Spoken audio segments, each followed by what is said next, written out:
What's good, everybody? Jackson's Gambit here. So, I just got finished watching Tron Ares. Tron Ares. This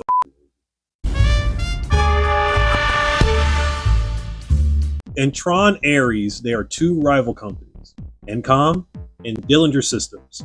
Good versus evil. Dillinger Systems has created a master control program called Ares for the grid, and they have found a way to bring programs from the digital world into the real world. The problem is these programs only last up to 29 minutes. In order to extend their lifespan, they need a code called the permanence code.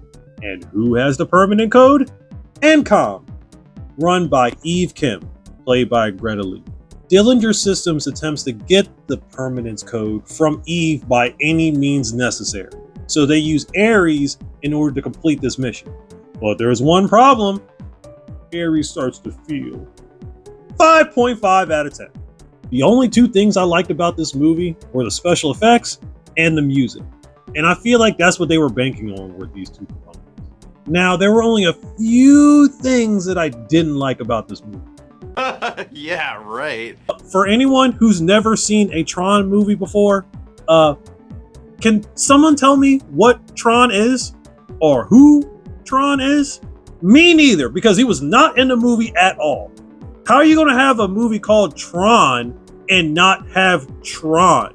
In Tron Legacy, the movie that came out before this one, Sam Flynn, the son of Kevin Flynn, who ran Encom, was trying to get his father back from the grid, and at the end of the movie ends up taking over his father's company. He was nowhere to be found in this movie. Their explanation, he left the company for personal reasons. I'll take a vacation for personal reasons, but who just leaves their father's company for personal reasons and just lets some random person just take it over? I feel like they used Tron, the name, in order to get out all the characters who they didn't want and bring in all the characters that they wanted so they can create their own little universe with their own characters. He's right, you know. Even the guy who created the program Tron was not in this movie. It's stated in the movie countless times that they can only last in the real world for 29 minutes. If you know that, why don't you just relocate Encom to a different location that's further away than 29 minutes? Hello? Hello? Anybody home? Huh? Think, McFly, think! You could travel an hour out of the city and still be able to work. Everything was portable. I could literally sit out my window every day and watch you attempt to kill me. And I would just watch you die every single time. Like, yeah, it's about that time.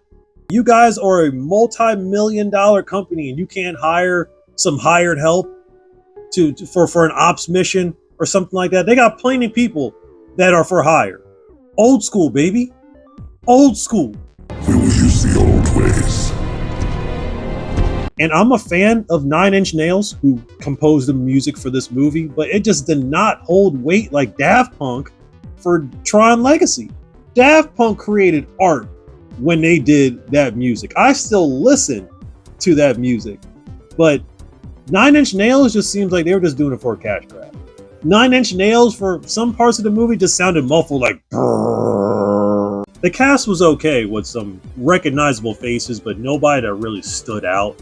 But what a way to use Jeff Bridges.